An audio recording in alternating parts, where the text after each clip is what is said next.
आइए हमारे साथ कार्यक्रम में शामिल हो रहे हैं महिंद्रा मैन्युलाइफ म्यूचुअल फंड के सीईओ इक्विटी कृष्णा सांघवी साहब। सांघवी साहब, बहुत बहुत स्वागत है आपका। सर, धन्यवाद हमें समय देने के लिए। सबसे पहले नमस्कार आपको। बताएं सर, बाजार पर ये एक व्यू लेना चाहता हूँ। एक तरफा गिरावट हुई है, कहीं रुकने थमने का नाम भी नहीं ले रही है।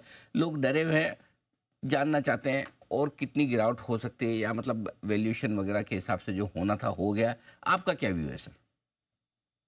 नो, आई थिंक वही व्यू है कि वैल्यूएशन अगर हम देखें तो शायद वैल्यूएशन थोड़ा बढ़ गया था स्मॉल कैप मिड कैप में ओवर लास्ट 2 साल। तो थोड़ी बहुत वैल्यूएशन रीएडजस्टमेंट होती है। लेकिन अगर हम थोड़ा लंबा पिक्चर देखें विच इज ब्रॉडली 2 इयर्स देखें अगर, तो सिर्फ डेटा पॉइंट दे रहा हूँ। लेट्स लुक एट मार्च 23, 31 मार्च 23 से अगर हम देखें large cap mid cap small cap index को, यानी निफ्टी मिड कैप 100 और small cap 100, actually small cap index ने 120% रिटर्न दिया था। लाइक अगर हम 31 मार्च 23 से शुरू करें एंड जो दिसंबर 24 में पीक हुआ अराउंड 21 मंथ्स में 120% रिटर्न बना था। और इतना जो भी लास्ट 2 महीने का करेक्शन है या फॉल है वो देखने के बाद भी small cap index are up actually 65% in just below 2 years.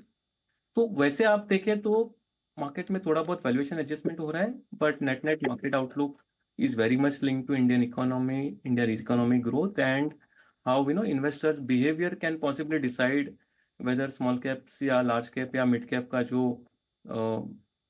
जो भी बिहेवियरल प्रेफरेंस है फ्रॉम इन्वेस्टर, वो थोड़ा अगर एडजस्ट करे तो वहां पे वैल्यूएशन की एडजस्टमेंट भी हो जाती है, और अपना अपना asset allocation to equity as well as allocation to large mid and small. Because हमें एक ही याद रखना चाहिए कि जिस तरह से इकोनॉमी की मूवमेंट है, large cap mid cap small cap over a long term साथ में ही चलते हैं।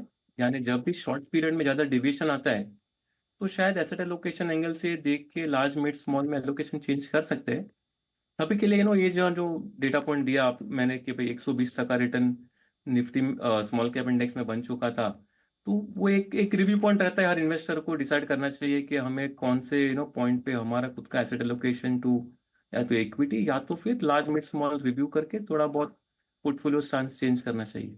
But yes, economy is good. India remains वही के top 3-4 economies in the world in terms of growth rate, and hopefully वो broad outlook will not change and market will replicate and appreciate those growth rates।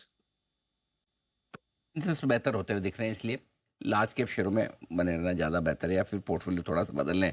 एक चीज़ और है जिसका डर है बाजार को, कि बाकी सब चीज़ें ठीक हो रही सब है, लेकिन एफआईज की बिकवाली रुक नहीं रही। वैसे तो आप जैसे घरेलू म्यूचुअल फंड दम लगा कर खरीदारी कर रहे हैं, सपोर्ट दे भी रहे हैं, लेकिन डर ये है कि कब ये रुकेंगे। और दूसरा ये कि कहीं ऐसा तो नहीं फिर डर के अगर रिटेल इन्वेस्टर्स ने रिडम्पशन शुरू किए तो क्या?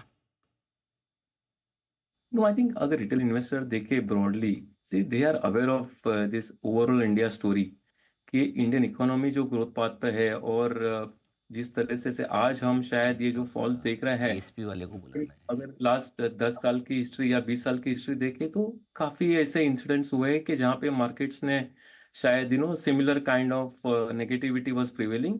लेकिन एक एक कोर फेथ जो इकोनॉमी पे रहता है, वो economy tells us that yes we will come back, will rebound. The problem is कभी कभार रिटर्न बहुत ज्यादा जल्दी बन जाते हैं, and that's where again personal behaviour of every investor should matter. As regards FII, very clearly, FIIs are looking for investing in a good economy. They are interested कि जब उनकी वैल्यूएशन परचेज पॉइंट अट्रैक्टिव रहे। तो कभी कभार ऐसा होता है कि जब मार्केट करेक्ट हो जाती है तो उनको वैल्यूएशन अट्रैक्टिव मिल जाता है। प्लस जो रुपी डॉलर में भी जो चेंजेस आते हैं, around 4-5% depreciation in rupee means same asset same stock is more cheaper for FIIs। तो कभी कभार डायरेक्ट स्टॉक प्राइस फॉल से या कभी कभार इनडायरेक्टली वाया रुपी डेप्रिसिएशन से भी सेम स्टॉक्स अट्रैक्टिव हो जाते हैं।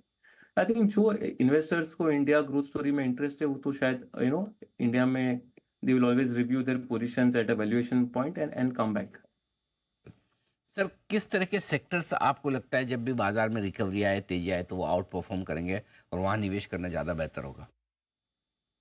नहीं, अगेन वो शायद एक एक रीजनेबली शॉर्ट टर्म आउटलुक रहेगा to focus on 1 or 2 sectors to capture the market mood change. लेकिन हम अगर सीरियसली लॉन्ग टर्म देखें तो इंडिया में इतने सारे सेक्टर्स है कि जो अपने अपने ग्रोथ ट्रेजेक्टरी में आगे बढ़ रहे हैं to participate in the economy.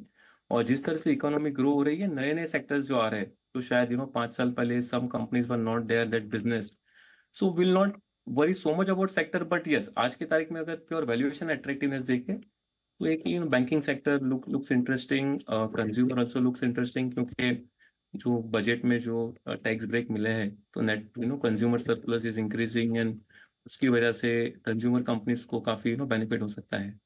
IT pharma sectors are positive, लेकिन शायद current overhang of any tariff related issue might just play out for some more time. तो बैंक्स और कंजम्पशन ये है दो सेक्टर जो बेहतर हैं। आईटी फार्मा भी अगर टैरिफ का डर निकल जाए तो फिर वहाँ पर शायद बेहतर होगा। कृष्णा सर, बहुत बहुत धन्यवाद, आपका समय दिया, आपने विस्तार से बाजार के डायरेक्शन पर हमसे बातचीत की। Thank you so much sir. बाजार इस बीच कमजोरी है, 250 अंक नीचे, लेकिन आइए शॉर्ट टर्म पिक्स का है वक्त। सुदीप